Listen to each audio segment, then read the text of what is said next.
es lo primero en un Oi, queridas, como estão? De novo por aqui, bem-vindas.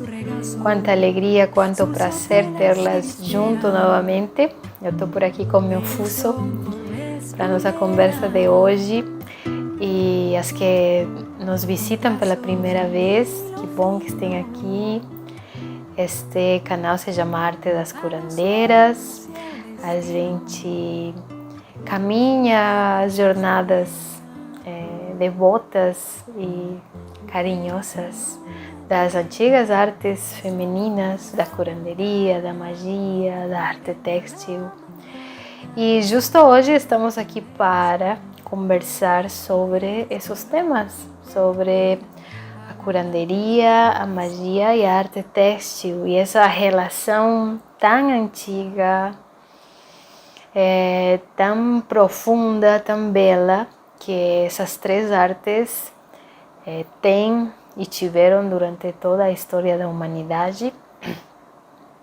Eu sou Trinidad Aguilar e as convido a que conversemos, que se sentem um pouco por ali, se acomodem, porque estes temas são amplos, são bem profundos, assim que vamos a ir aos pouquinhos, fiando, não, a conversa, bordando-a, tecendo-a, e claro, de forma alguma pretendemos abarcar, abraçar algo que é tão grande como a sabedoria alquímica, não?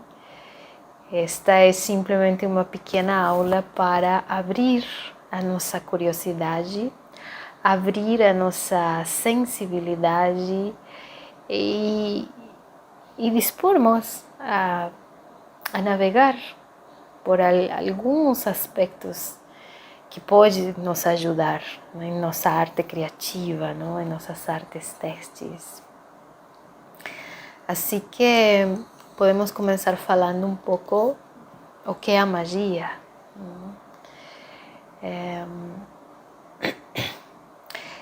Poderíamos dizer muitas coisas, mas inicialmente a magia é um namoro, um diálogo, um encontro, uma relação de uma comunicação muito íntima, muito sentida, muito respeitosa também, altamente consciente entre os seres humanos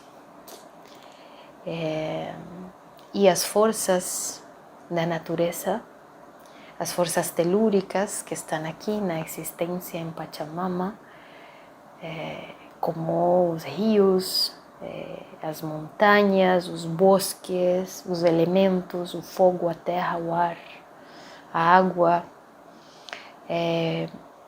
e as forças cósmicas, não? As estrelas, os planetas, a lua, o sol, nossa própria terra, nossa própria madre Pachamama.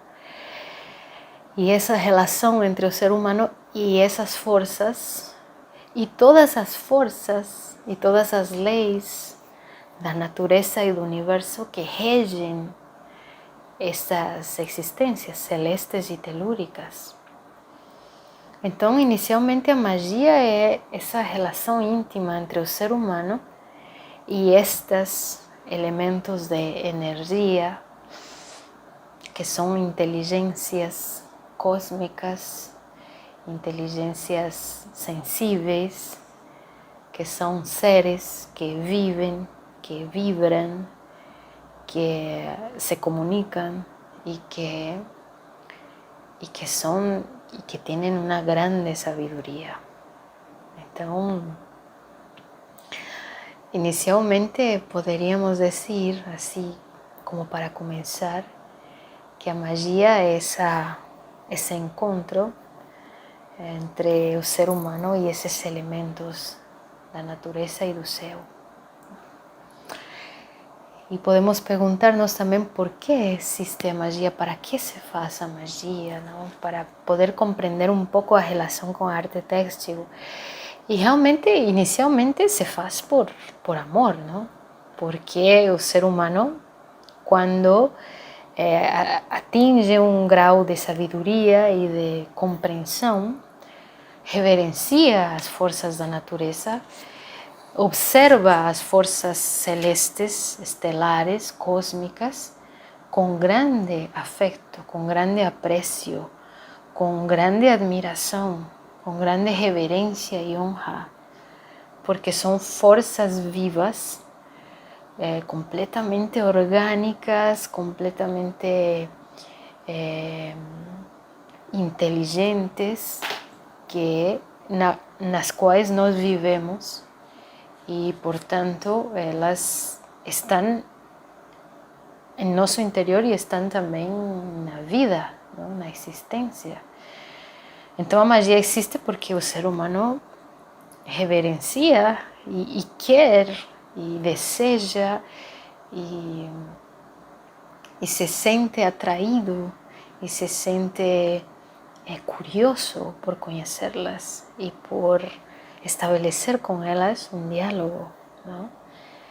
E isso inicialmente, mas também a magia, a curanderia existe porque nossa humanidade e especialmente nosso sistema de percepção, baseado em 5 sentidos básicos, é um sistema de percepção bastante precário, não? Bastante incompleto, bastante limitado.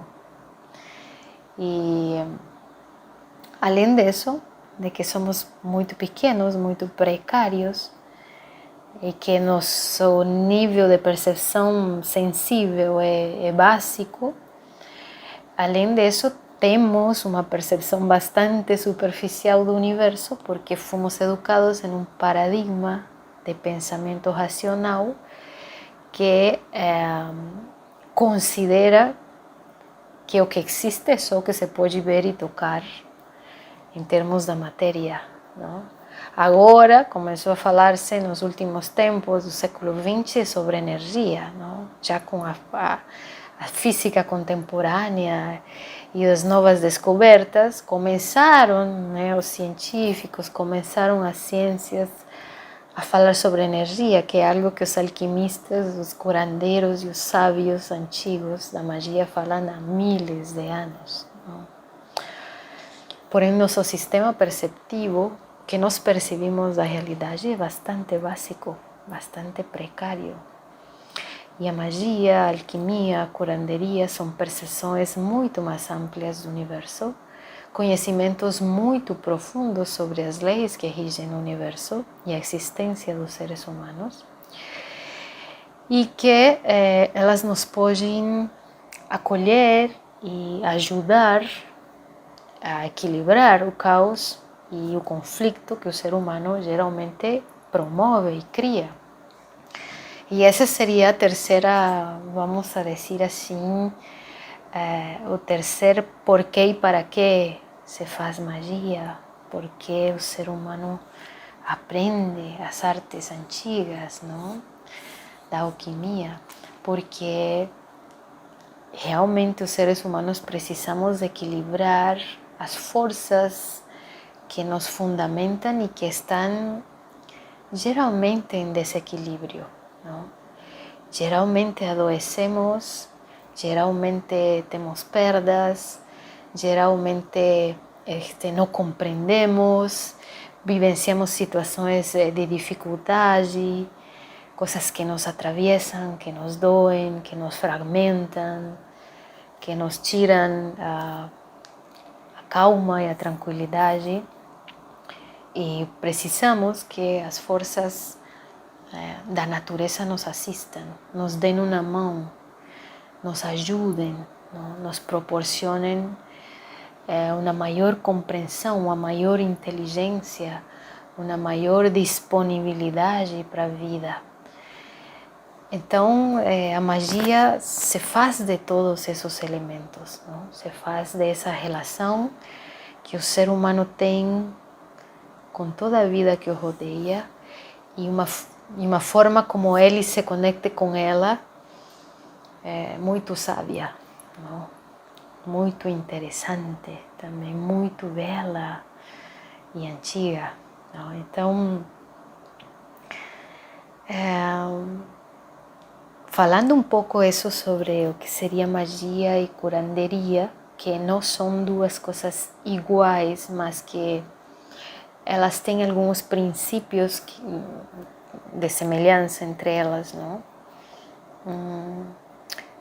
Falemos um pouco sobre a arte têxtil, não? Porque ela tem um princípio que a mim me parece incrível, que é um princípio alquímico, que é a capacidade da arte têxtil de transmutar uma matéria solta, que é o fio, a fibra, solitária, não? Separada, e através de um processo de criação, converti-la em uma peça unificada, dar-lhe unidade, né? Dar-lhe existência, passar de lo separado ao conjunto, ou passar do que está solto ao que está fundido, o que está junto. E esse é um princípio da alquimia, não? Um princípio da transmutação, que é convertir, passar uma natureza que está de uma forma a outra, através de um processo de energia, ou no caso da arte têxtil, de matéria mesmo. Diríamos que é uma forma de alquimia básica. Então, já em si, a forma como transmuta, como transforma, como recria a matéria da arte têxtil, já faz dela algo que se assemelha muito à magia. E além disto, a arte têxtil tem uns gestos, que já vamos a falar deles, uns símbolos, umas ferramentas e uma matéria, a matéria-prima de trabalho, que bem poderiam ser símbolos com os quais se pode fazer magia, não? E que são muito antigos, que eles têm dentro deles sabedoria alquímica, e que através deles podemos compreender uns processos de transformação do ser, que vamos ver agora, daqui a pouco. Então, se a gente vê o que é a magia, a curanderia, que também é uma arte de equilibrar os pesos, de reharmonizar aquelas coisas que estão em conflito, que estão em oposição negativa. Toda essas três sabedorias nos falam de movimento e de transmutação, de cambio, de qualificação, de organização. Não no sentido de organizar as coisas, sino no sentido de gerar beleza e gerar harmonia e gerar simetria na existência, que é algo que faz a magia, que faz a curanderia. E isso é uma bênção para o ser humano, não? Quando falamos de simetria, de beleza, de harmonia, estamos falando de a existência do ser humano em uma unicidade que lhe faz bem a ele e que lhe faz bem a todo o que rodeia o ser humano. Então, esse princípio de transmutação, esse princípio de movimento, esse princípio de cambio, é algo que está atravessando as artes mágicas e as artes têxteis. E podemos então falar de várias funções, de várias dimensões do mágico e do alquímico na arte têxtil. Mas podemos começar por algo básico, que sempre existiu na prática da arte têxtil, e ela ter, desde os primórdios, funções rituais. Ou seja, os povos, as sabedorias ligadas ao misticismo, à magia, à espiritualidade, sempre usaram o têxtil para fazer rituais, para fazer cerimônias, para guardar escritos mágicos e fórmulas, para criar indumentárias e vestidos e objetos e talismãs e formas de magia, não? Mantos, tapetes, escrituras, altares. Quer dizer, existiu em toda a história, pessoas que se dedicaram a bordar e a tecer em estados de consciência muito elevados, criando magia, não? Isso é muito comum, isso foi muito comum na Europa, não? Nas tradições nórdicas, nas tradições celtas e druidas, que está cheia a sua história de personagens e de eventos e de situações mágicas ligadas ao têxtil, não? Nas Américas, totalmente, não? A cultura maia, os antigos astecas, os incas, os antigos povos anteriores aos incas, registravam todo nos tecidos. Eram sociedades agrícolas que ao mesmo tempo eram grandes tecedores, e a escritura estava feita nos tecidos. Os símbolos mágicos eram colocados nos tecidos, os símbolos alquímicos eram registrados nas mantas, eram registrados nos tapetes, eram registrados nos quipos, eram registrados nos vestidos, não? Era uma cultura que se dedicou a escrever através do tear. E até agora muitos símbolos se conservaram por isso, não? A colonização destruiu registros de códices e registros de escrituras em pedras, em alguns tipos de papel, mas não destruiu os tecidos, porque não podiam lê-los, não? Estavam com senhas herméticas e algumas coisas que se conservam nos museus, em alguns pequenos povoados das Américas, ainda há algumas coisas, não? Mas este povo se dedicou a escrever não só sua vida mágica, sino sua história toda no têxtil. E está ali, não? Linda. Em Oriente também, nas planícies da Ásia, por exemplo, onde se usaram mais do que rocas ou teares, os feltros.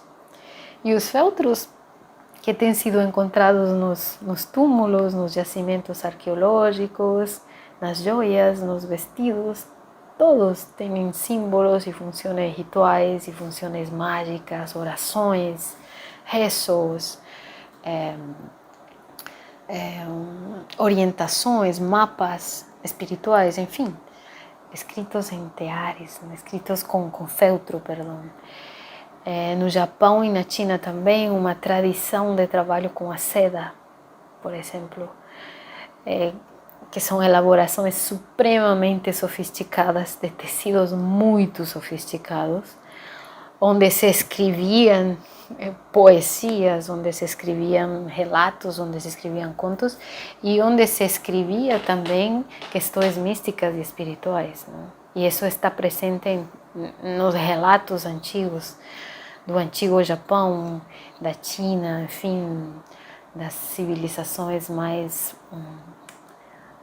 ligadas a essa parte da Terra, não? Então, em África, então, o tecido sempre foi um objeto de culto e de ritual. Isso veio para o Brasil com os cultos de candomblé, com as umbandas, não? De candomblé especialmente, que guarda a questão da África mais pura, quanto lhe deve, não? Toda esta tradição ritual ao tecido, não? E há pessoas que se dedicam especificamente a trabalhar a parte ritual no tecido, não? sacerdotes, sacerdotisas, iniciados, iniciadas, que se dedicaron especialmente a eso, también en Europa, ¿no? Y en toda la parte nórdica, y en fin, que tiene tanta magia y tanto trabalho ritual, né? Então, há uma função ritual que sempre existiu e que podemos encontrá-la ainda por ali em alguns livros, em algumas peças textis, né?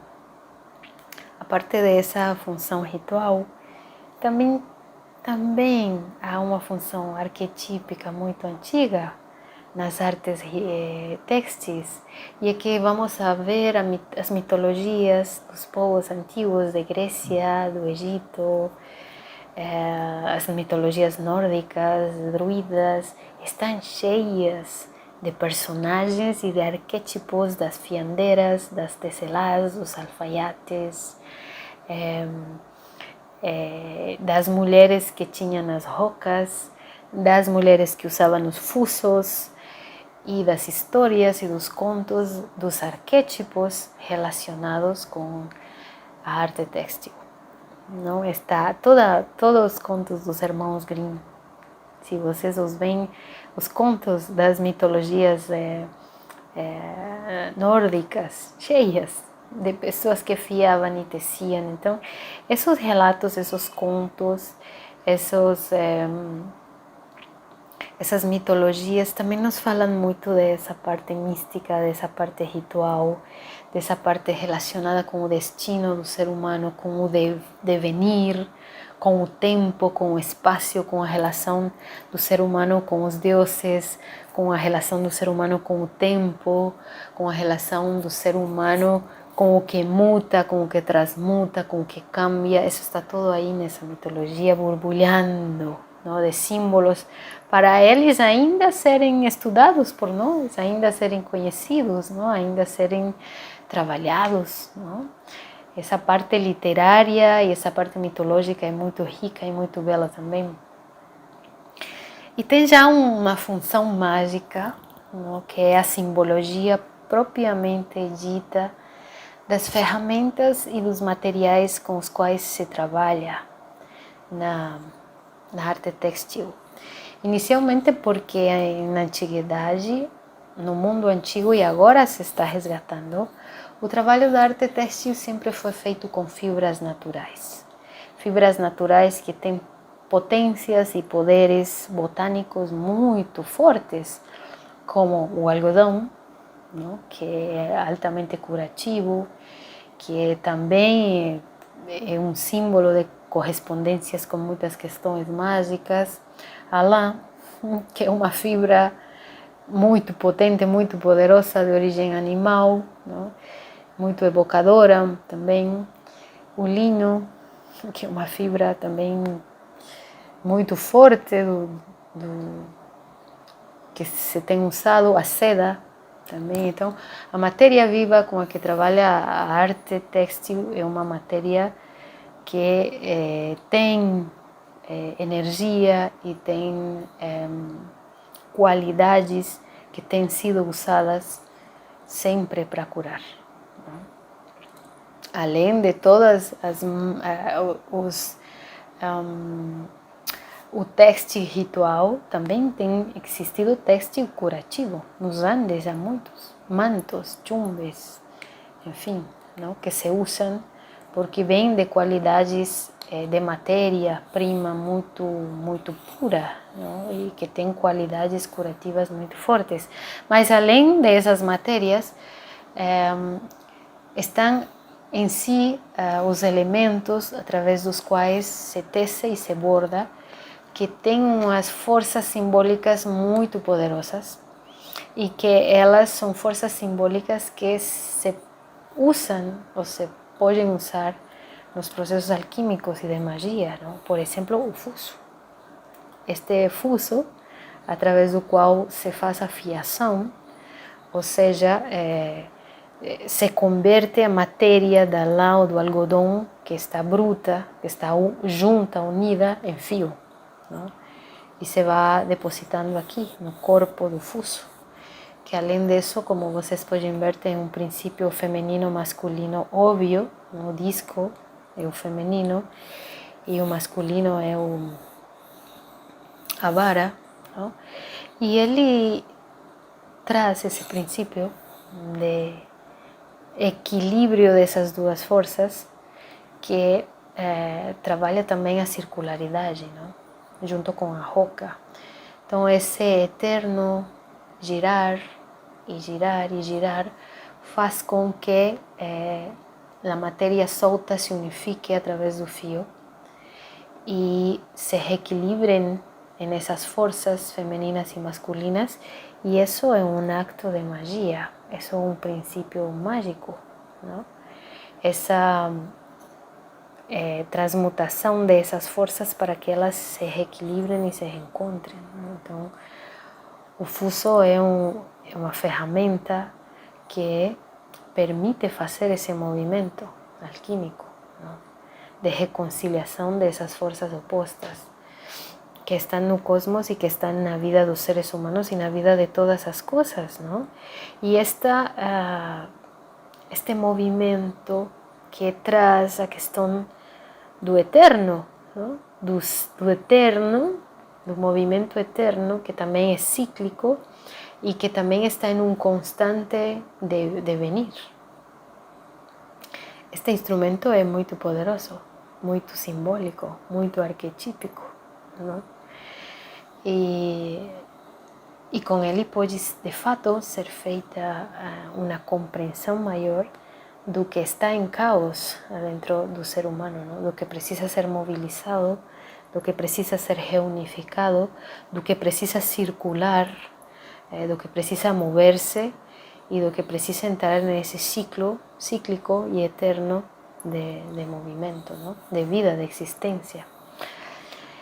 A roca, que é este pedal, não? Que é um fuso também, só que um pouco mais sofisticado, que consegue fiar uma quantidade muito maior de material, é um elemento que a gente pode ver presente em todas estas mitologias que estamos falando e associado aos poderes místicos e mágicos das mulheres, não? De fato, há muitas histórias e muitos contos onde os oráculos femininos, para poder fazer as adivinações, tinham rocas. A roca tem esse poder de girar, não? De girar a roda do destino, de também girar como giram as formas cósmicas dos astros, não? As órbitas, as estrelas. Ou seja, ela tem uma potência arquetípica de movimento e por isso está associada aos oráculos, não? Aos oráculos que determinam os destinos. Infelizmente, a tradição mal compreendida da bruxaria e da magia e da alquimia passou a mostrar a estas mulheres que têm as rocas como as bruxas más dos contos, não? E infelizmente retiraram o poder desse instrumento, o poder mágico desse instrumento, e o folclorizaram, o banalizaram e desde uma perspectiva errada o convirtieron en algo que no es. Mas realmente a roca e o fuso são símbolos do devenir do tempo, são símbolos da eternidade, são símbolos do cíclico, não? Que está em mãos das mulheres que têm um princípio feminino interno no corpo e que compreendem o ciclo do devenir, não? Da eternidade, quer dizer daquilo que se vai refazendo e fazendo e novamente vai e volta e vai e volta. E assim os ciclos solares, os ciclos lunares, os ciclos das gestações, os ciclos agrícolas se dão. Então as rocas e os fusos estão relacionados com todo esse universo de compreensão do tempo.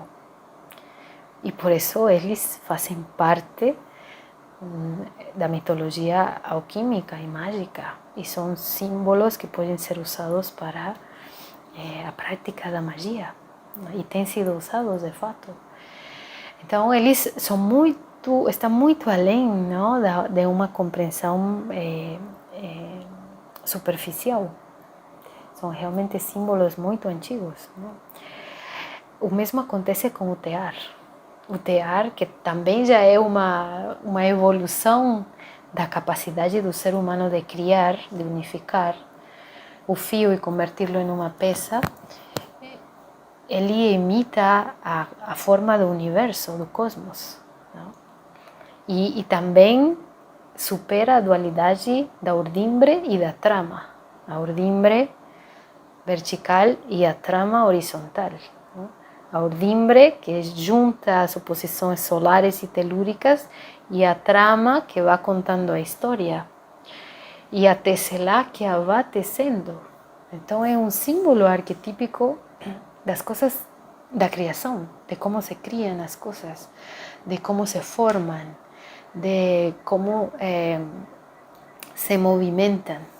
E está igual que o fuso, igual que a roca, nesse ir e vir, nesse ir e vir, nesse encontro e separação de opostos, de complementos. E nesses encontros e separações formar os equilíbrios necessários para que a vida aconteça. Nos Andes, por exemplo, o tear é algo muito sagrado, porque ele é capaz de representar o cosmos, não? Por isso os tecidos e as mantas e o que se tece no tear é algo que contém também toda a cosmogonia, a cosmologia, não? Estes elementos têm um ponto da criação, da geração, não? Da gestação, da germinação, da vida, não? Quando se cria uma peça, também se está criando uma vida, se está formando, não? Se está transmutando, não? E o fio e as agulhas, não? Os fios também têm esse princípio cíclico circular, são símbolos da continuidade, da existência, não? São símbolos de sair dos laberintos. Os fios na mitologia sempre aparecem colocados ali para que alguém os siga e desenrede uma trama caótica e possa por fim chegar a um ponto de estabilidade, não? Os heróis, por exemplo, que estão nas mitologias relacionados com os fios, que conseguem desenredar e no final encontrar e compreender e elevar-se na compreensão e na luz de seu ser. Então os fios estão nessa questão da continuidade e da relacionalidade, não? E da junção. E a mesma questão as agulhas, não? As agulhas são símbolos belíssimos de juntar, não?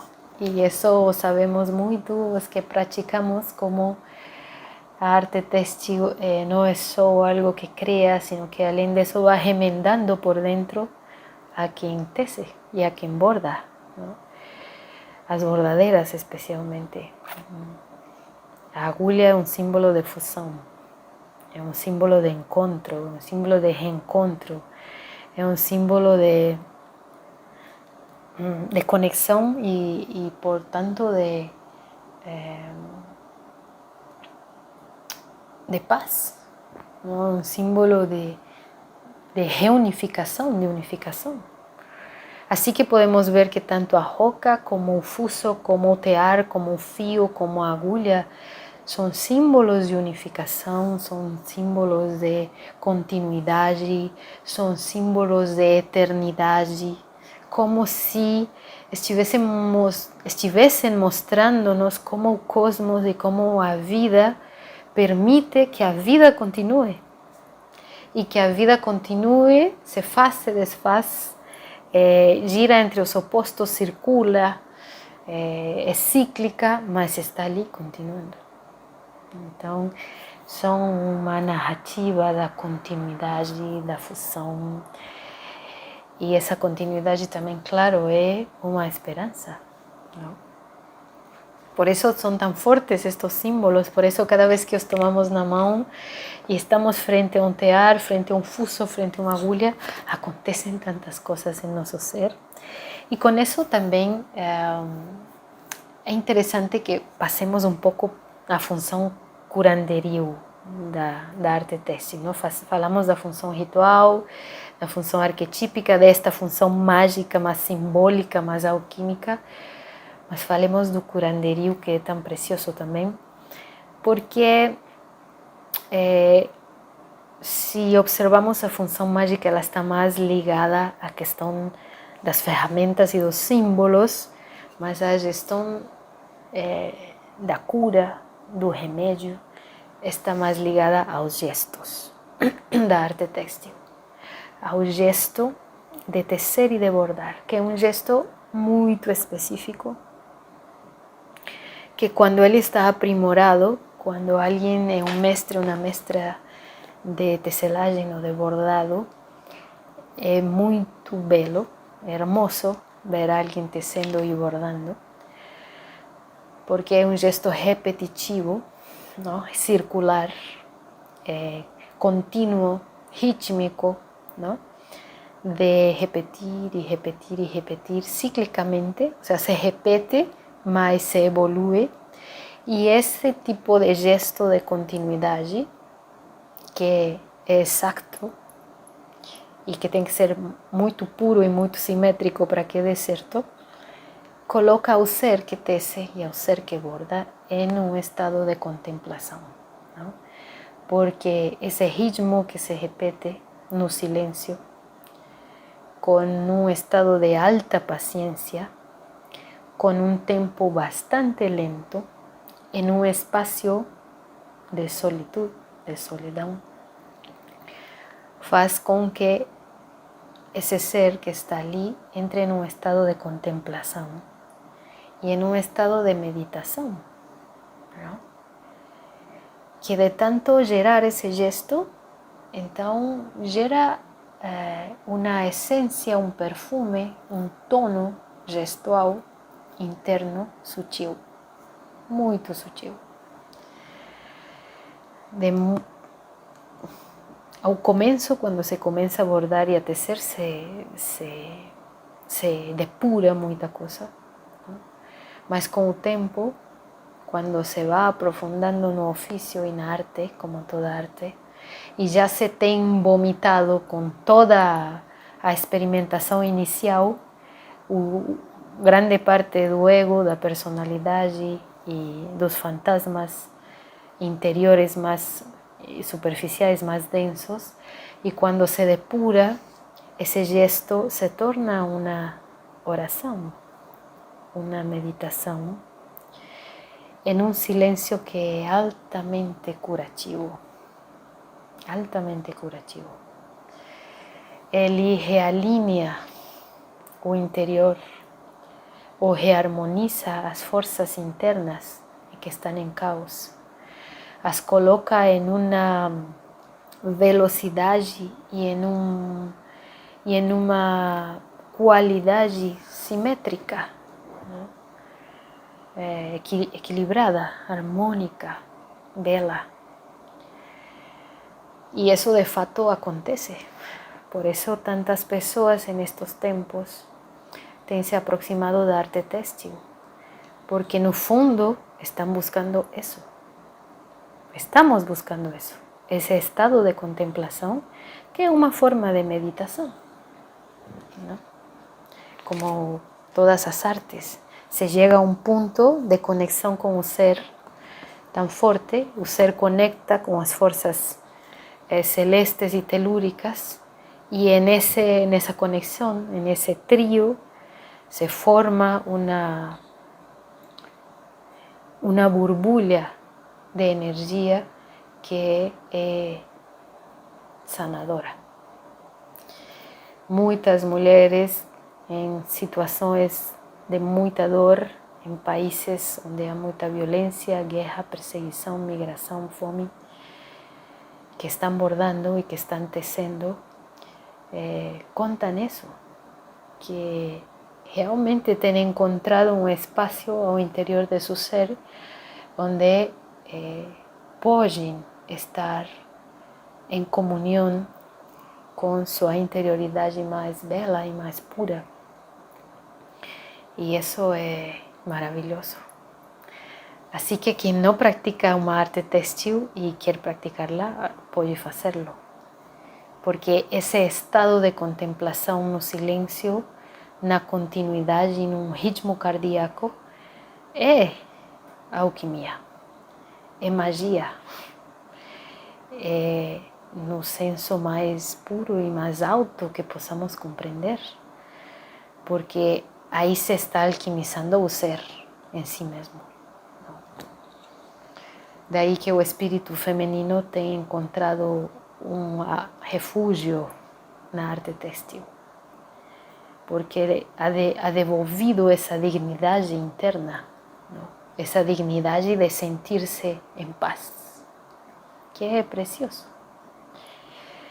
Assim que, como bem queridas, a arte textil, a magia, a curanderia, nos expõe a esse universo de beleza, de contemplação, de simetria, de continuidade, de devenir, perto do cosmos, perto da Terra, e nos permite brincar com estas ferramentas que nos transmutam, que nos alquimizam. E gostaria de convidá-las a que aprofundemos um pouco nesse tema. Aí temos um curso muito belo que se chama Tilan, que trabalha arte textil e magia com bonecas e trabalha muito essa fusão do ser com a casa, com os bosques, com a deusa e com a arte textil. E está por outro lado também o Samay, não? Que é um curso belo sobre curanderia andina, muito sutil, muito feminina também. E estes dois pequeníssimos e brevíssimos convites nos ajudam um pouco a tecer um pouco mais sobre este tema.